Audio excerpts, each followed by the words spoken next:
Darren Till. Darren Till, as we know, everyone loves Darren. Funny guy. Had a good fight against the dentist, Darren Stewart, recently. Crazy fight.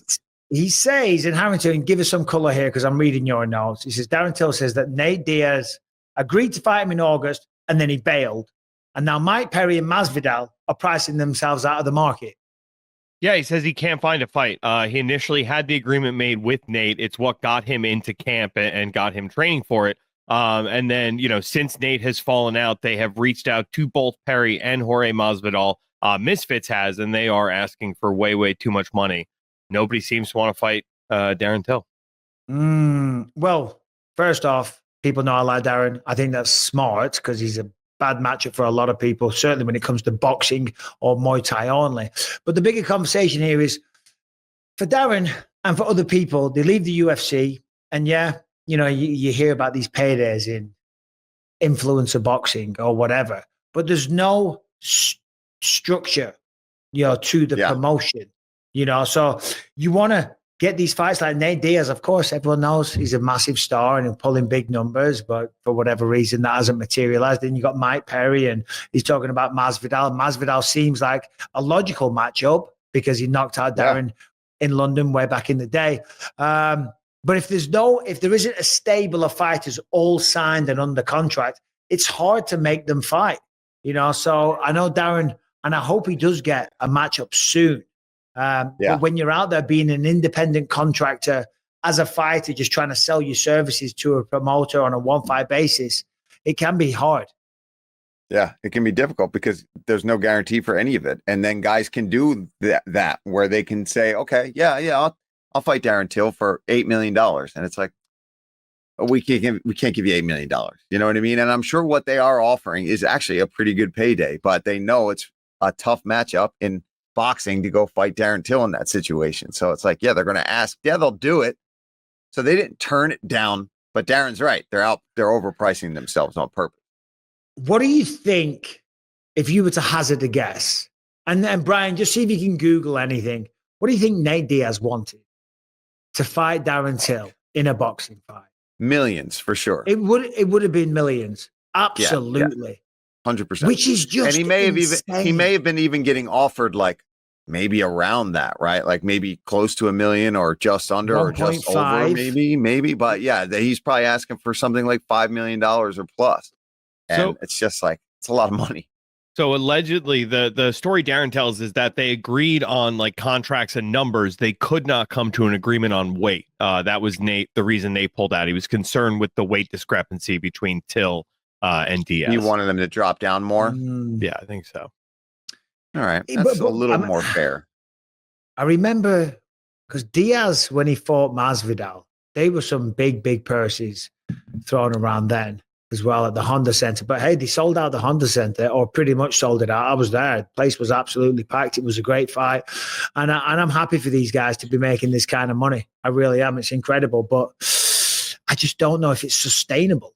Do you know what I'm saying? And that's probably why they're going to struggle to get these kind of numbers. You know what I mean? Nate Diaz, I think he'd want more than 1.5 million. Nate knows his value. He knows his worth. He probably wants $2.5-3 million guaranteed with a pay-per-view bonus on top. And hey, God bless the guy. Fair play. But as I say, it's just not sustainable with these one and done kind of promotions. Yeah, with no guarantee on how well it's going to do either, right? And then I think a lot of these guys worry, especially with the GFL that came and went, like they can offer you and guarantee you all this, but I'm sure there's some stipulations that guys like Diaz and even Till to a degree want. I want some of that even before we effing fight, because I don't want you, the fight happened and now suddenly your finances aren't in order and you can't even pay me. And then you got to try to sue them. And that could just be a drag out long process just to even get paid for something you already did. Did I see that Kevin Lee is suing the GFL? Yeah. Did you see that? Yeah. Yeah, because on what grounds? Just that the fight didn't happen? Yeah, I'm sure he's going to say, well, I had almost a whole entire training camp where he used X amount of dollars, paid certain coaches, had to buy food. I mean, you got to be in a very recovery, all these kind of things. So, and once that starts with one, he won't be the last one. I guarantee that. Yeah, but if the company's gone bankrupt If they've Yeah, and gone they have good bankrupt, lawyers. They'll say, if "Well, the fight never happened." Yeah, I mean, well, it doesn't you matter didn't if they've fight. declared bankruptcy. You're They're out suing of it. You're out. Yeah. nobody. You're suing nobody, so you're never going to collect that money. But it is a real shame. It is a real shame for them. Well, but he's yeah, also we wish him all the best. He's also claiming that they used his likeness and fighters like him to promote the brand without any intention of ever paying the guys. Well, yeah, because that's what they do. They say, we've got this guy on board. So, and then they dangle these carrots. We have Kevin Lee. We have, I don't know, Luke Rockhold. We have Chris Weidman. So then other guys of that kind of stature who are involved that have names, that have brand value, that could sell pay-per-views. They go, whoa, hold on a minute.